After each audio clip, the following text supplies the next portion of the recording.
John Cameron's wages. Brett Huntley. David Brady. John Chancellor. More troops. The U.S. to raise troop levels in Iraq by almost 12,000 as violence threatens next month's elections. Scandal, fraud, and corruption in the UN oil for food program in Iraq. Now a demand from a U.S. senator that Kofi Annan, the UN Secretary General, resign. Credit warning. Free credit reports online, but beware what may come with the package. And Ward 57, home to some of America's bravest soldiers who have to learn how to live all over again. From NBC News World Headquarters in New York, this is NBC Nightly News with Tom Brokaw.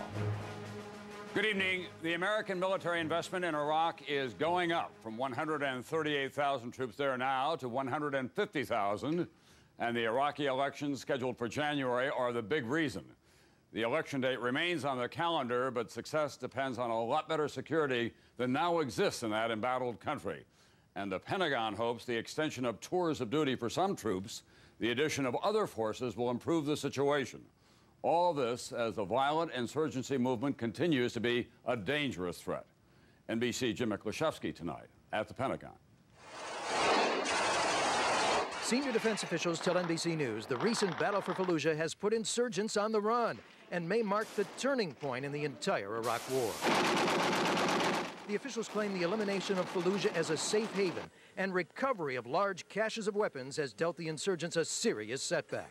More importantly, the capture of more than 1,000 enemy prisoners, along with computer files and documents, is providing a treasure trove of intelligence to help identify and track down insurgents dug in elsewhere.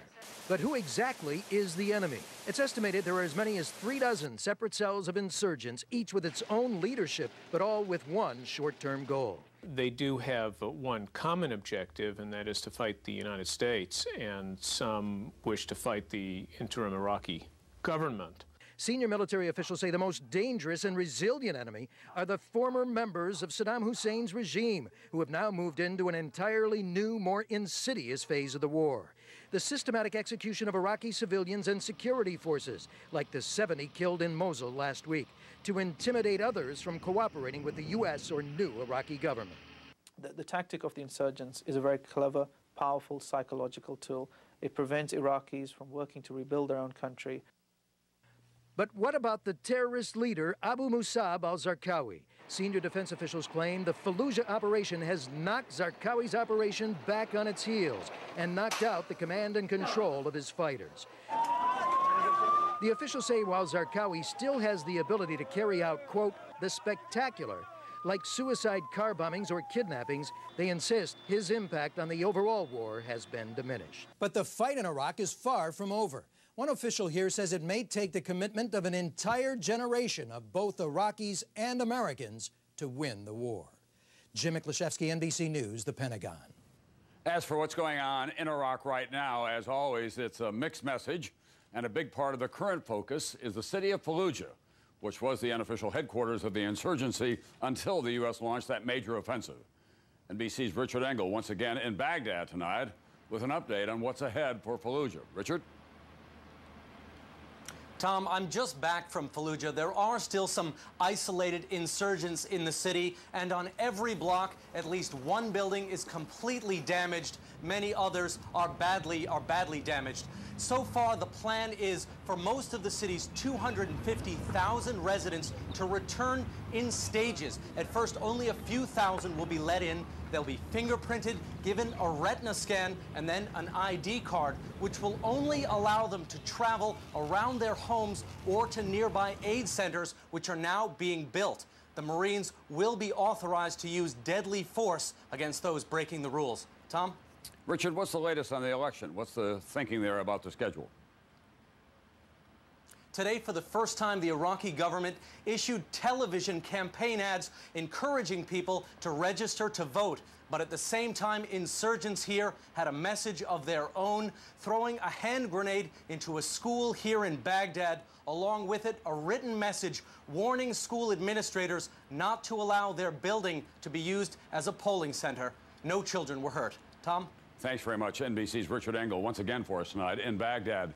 Now to that scandal surrounding the UN's Oil for Food program. It was supposed to help the Iraqi government buy food and medicine while under international sanctions, but investigators say the program was abused to the tune of billions of dollars by Saddam Hussein and others. Now, a leading United States senator in the investigation in Congress, Republican Norm Coleman of Minnesota, is saying that UN Secretary General Kofi Annan should resign because the fraud took place on his watch. More on this story tonight from NBC's Andrea Mitchell. The call for Kofi Annan's resignation comes after allegations of more corruption in the UN's Oil for Food program, the program that was supposed to feed Iraqis while Iraq was under tight economic sanctions. Documents found by congressional investigators in Baghdad suggest more than $21 billion from the program may have gone to Saddam himself. And now new charges that Kofi's son Kojo Annan was being paid and getting health benefits until this past June from a Swiss company being investigated for abuses in the program, all while his father was in charge at the UN. If the UN is to have any credibility, Kofi Annan has to step down, allow greater transparency. Annan asked former Federal Reserve Chairman Paul Volcker to investigate the charges, but Volcker has no subpoena power to get people to talk. And some of Annan's aides have refused to cooperate with congressional investigators. Today, administration officials told NBC News a tougher investigation is needed. Questions that go to the basic integrity of an organization on a major program such as this are very serious. These charges come amidst growing tension between Annan and the president. Senior officials say the White House is angry that Annan took sides against Mr. Bush by calling the war illegal just before the election. They have stated clearly that it was not in conformity with the Security Council, with the UN Charter. They also say he's not doing enough to prepare for Iraqi elections and has sent only 7 UN election observers. And finally, they are angry because he strongly opposed U.S. military operations in Fallujah. That prompted a rebuke from Annan's closest ally in the administration, Colin Powell. I respectfully disagree with that assessment, and I told the Secretary General that on 2 occasions. Tonight, Annan's spokesman says he will stay and continue his work. His term is not up for another 2 years, and he has overwhelming support from the other nations. But the State Department is pointedly refusing to give him a vote of confidence. Andrea Mitchell, NBC News at the United Nations.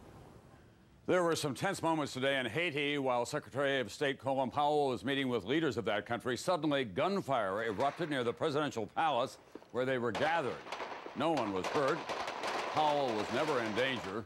It still is unclear whether the shots were fired at or just near the palace. President Bush, for his part, was trying to perform a balancing act today across the border in Canada, repairing relationships while at the same time not backing down on Iraq. NBC's David Gregory is traveling with the president. Air Force One touched down in Halifax, Nova Scotia today, a symbolic stop to Canada's famous port city, which became a refuge for more than 30,000 Americans whose flights were diverted here after the 9/11 attacks. Thank you for your kindness to America in an hour of need. Mr. Bush sought to remind Canada of such moments of solidarity, even as he acknowledged the bitter disagreement over the Iraq War. In what marks the beginning of an effort to repair frayed relationships around the world, the president said he hopes now to find new areas of consensus with allies without losing the will to aggressively confront terror around the world.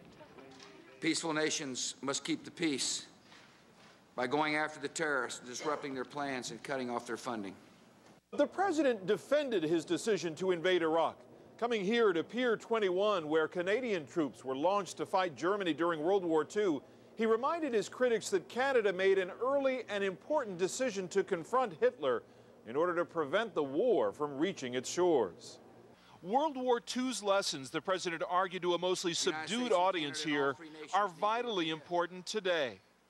If 20 years from now the Middle East is dominated by dictators and mullahs who build weapons of mass destruction and harbor terrorists, our children and our grandchildren will live in a nightmare world of danger. Critics will see Mr. Bush's ardent defense of preemptive action as a sign that little will change in a second Bush term, despite his talk of reaching out.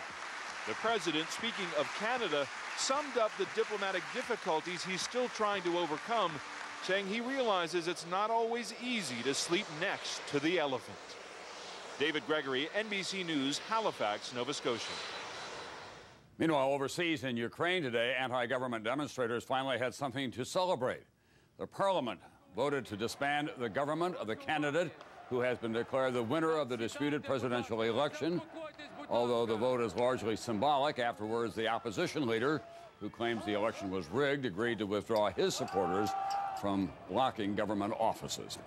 Here at home on Wall Street today, some strong economic numbers from the manufacturing sector and a big drop in oil prices helped fuel a big rally.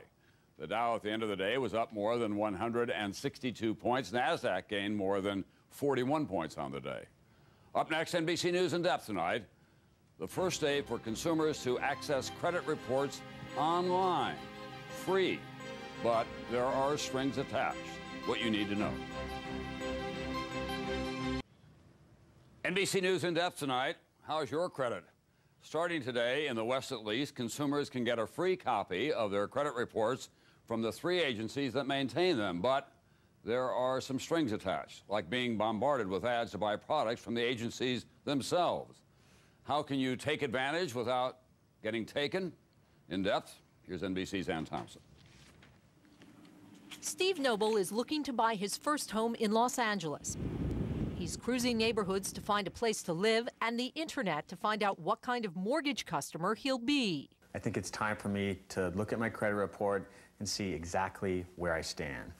Starting today, that won't cost him a cent. Under federal law, each of the nation's 3 largest credit bureaus must give consumers free access to their credit reports once a year, by mail or online. The website, annualcreditreport.com, had some first-day glitches. Oh, didn't work. One agency, TransUnion, says heavy volume prevented some customers from getting their reports, including Steve. And that's not all. Consumer advocates are up in arms about ads on the site selling credit scores and credit monitoring services. We don't think that consumers should have to be bombarded with advertisements for unnecessary products to take advantage of an important right Congress gave them. But Robin Holland of Equifax says her company is just offering consumers options. If they don't want to take advantage of any offers, they pretty much can move through that site very quickly, get that free report, and be on their way. Today, the service begins in the West. Then every 3 months, the Midwest, South, and Northeast, in that order, will be added. But ironically, what's meant to help consumers detect identity theft may make them vulnerable to a scam called phishing, where internet thieves pose as legitimate businesses to get your personal financial information. The only way to get the free credit report is to ask for it. If you receive an advertisement or an email that suggests that you go to the website to get your free report, it's not from the official website and you should ignore it. For house hunter Steve Noble, he'll keep trying, anxious to use what he says will be a valuable tool to become a homeowner. Ann Thompson, NBC News, New York. And we have some news from the Census Bureau tonight that shows if you're still in your 30s and still single, you've got lots of company. Last year, 1/3 of men and almost 1/4 of the women in this country between 30 and 34 have never been married. That's almost 4 times the rates in 1970. What are people doing instead of getting married? Well, they're getting educated, they're working on their careers, and they're living together without saying, I do. Still ahead tonight, some thoughts on what I've learned in this chair and on the road. And up next, a special story, a visit to Walter Reed Medical Center, where brave young Americans are dealing with injuries with grace and courage.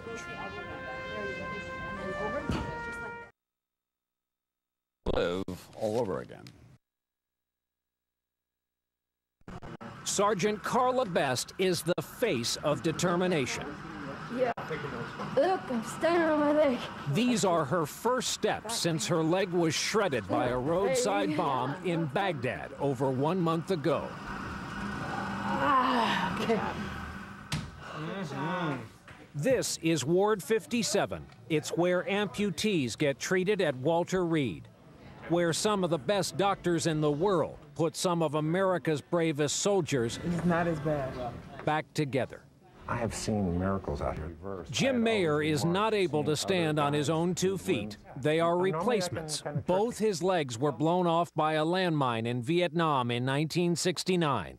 He was operated on here. Hi, Jeff. and now comes back to Walter Reed to counsel the young, grievously wounded veterans. Extremely difficult to communicate. Yeah, it is difficult. But I tell you, what I've learned from experience is they want to know how you're doing. What do you get out of it? Personal sense of reward I can't describe. I get to see and meet the patients, the men and women, when they first get here and not doing so well, and I watch them blossom, and I watch them reinvent their lives. You know what that is? That's teamwork. Yeah.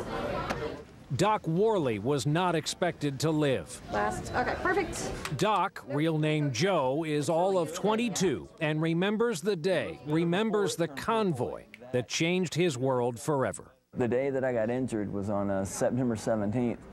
And like I said, we had roughly a week or so left. Doc Worley was with a Marine platoon in Fallujah when a vehicle in front of his was blown up. It broke my heart. It broke my heart when I heard it, you know? I mean, we were facing the other way looking behind us, and I just hear, and I was like... He grabbed his medical bag, ran a few yards, and was hit by a rocket-propelled grenade. It did not explode, but took off his left leg. He was then shot 6 times. I looked down, and there's a puddle of blood under me that's just getting bigger, and I realized that literally I had seconds to live. And then this young medic methodically went to work on himself. Thank God I always have a really good tourniquet that I keep right on my vest, right there. So you're turning a tourniquet on your own leg? Yes, sir. Oh. And I shoot myself up with morphine because I knew if I passed out from the pain, I was done. Doc Worley is lucky, and he knows it. I commend any corpsman that strives to work with Marines. It is the greatest thing that I've just about done in my entire life, other than having my baby. Non-stop motion. If you ask them, all of these soldiers are apt to say they're lucky. New limbs, a minor setback for most.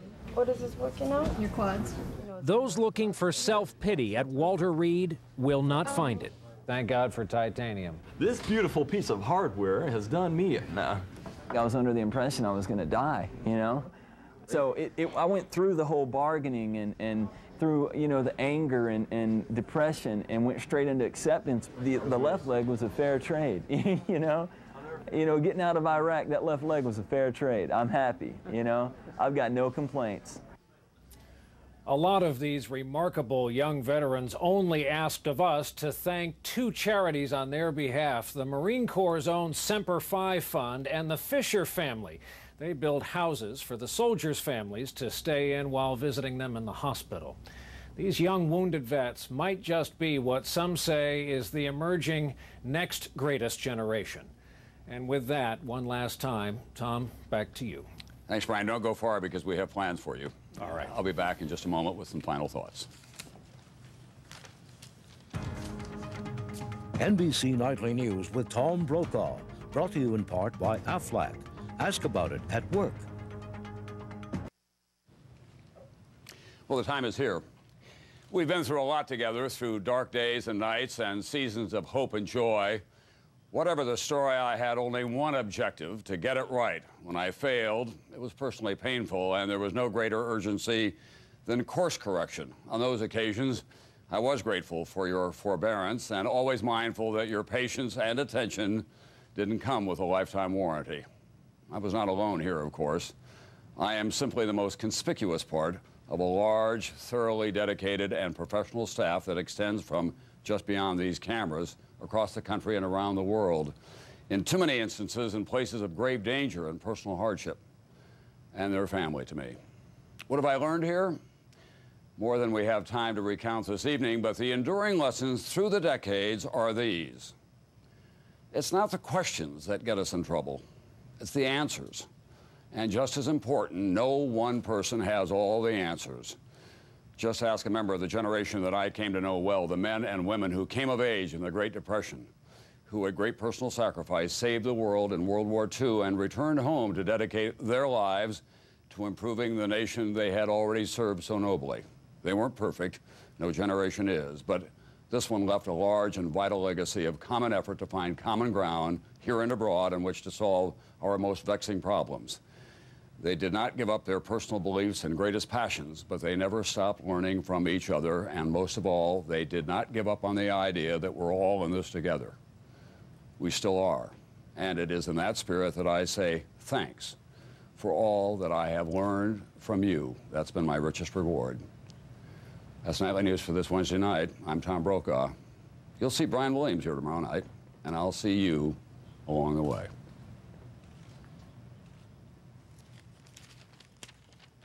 So thanks for the memory of Brokaw's expertise that enhances NBC's. We know he'll climb in any time. He does it in a breeze. And we thank him so much. Tom, good luck. Hope you stay awake till 7 p.m.